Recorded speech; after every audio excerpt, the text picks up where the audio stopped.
was supposed to be closed. The lights were dim. The parking lot was empty. But as Mia counted the cash drawer with trembling fingers, she didn't know the danger already creeping toward her, nor that salvation was sitting quietly in aisle 4. Mia Carter, a 19-year-old cashier, had taken the closing shift again. She always did. Her mother needed help paying the rent after her father passed away last winter. Mia didn't complain. She was used to responsibility.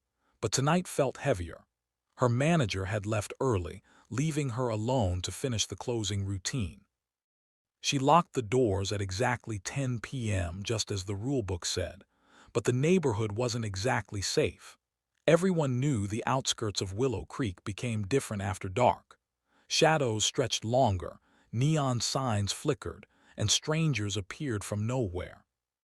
Inside the store, 3 men sat in the back cafe area. Leather jackets, heavy boots, biker patches. Mia had served them earlier, noticing how polite they were.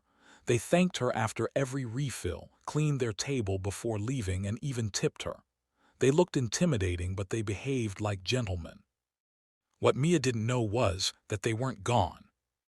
They were browsing tools in the hardware aisle, talking quietly about repairing their motorcycles. They had no idea what was about to happen either. The night turns. As Mia counted the money, she froze. Bang! Bang! Bang! Someone was pounding on the glass door. Her heart jumped.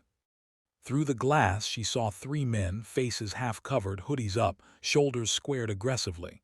They weren't customers. They were trouble. "Hey, open up," one shouted, his voice slurred with arrogance. Mia stumbled backward. "Sorry, we're closed." They didn't like her answer. "Open the door, sweetheart," another hissed. "We just want to talk." His smirk made her stomach twist. The tallest one kicked the door, making the glass vibrate. "Don't make us break it." Mia's breaths grew short and rapid.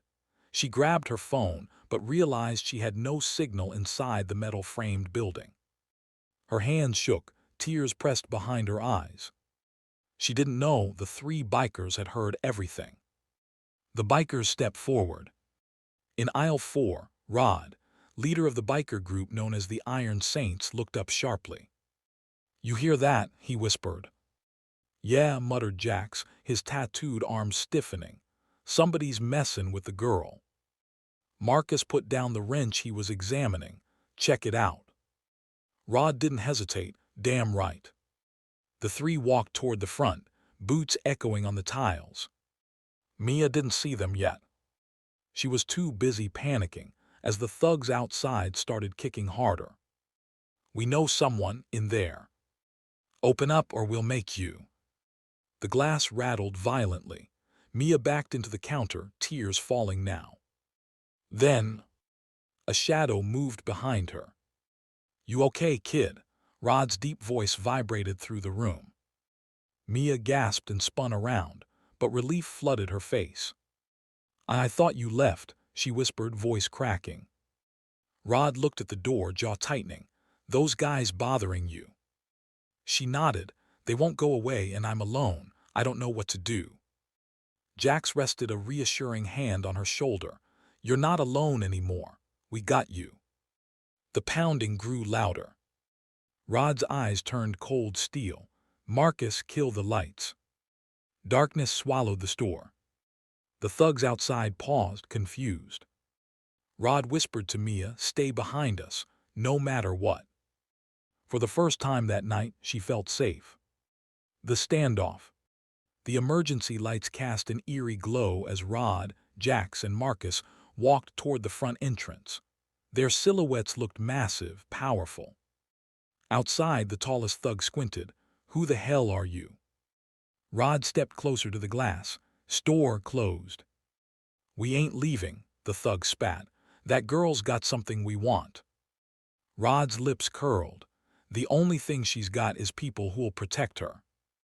Marcus leaned forward. "You try that door one more time and you'll have a real problem." But the thugs were stupid, or drunk, or both. The tallest one lifted a crowbar and smashed it against the glass. It cracked. Mia gasped. Rod's nostrils flared. That's it. The men outside looked ready to force their way in, until the sudden sound of sirens echoed down the street. Marcus grinned. Guess they didn't see the silent alarm we pushed. The thugs panicked, scrambling backward. You'll regret this, one shouted as they ran. Jax rolled his eyes. They all say that. Rod watched them disappear into the night before turning back to Mia.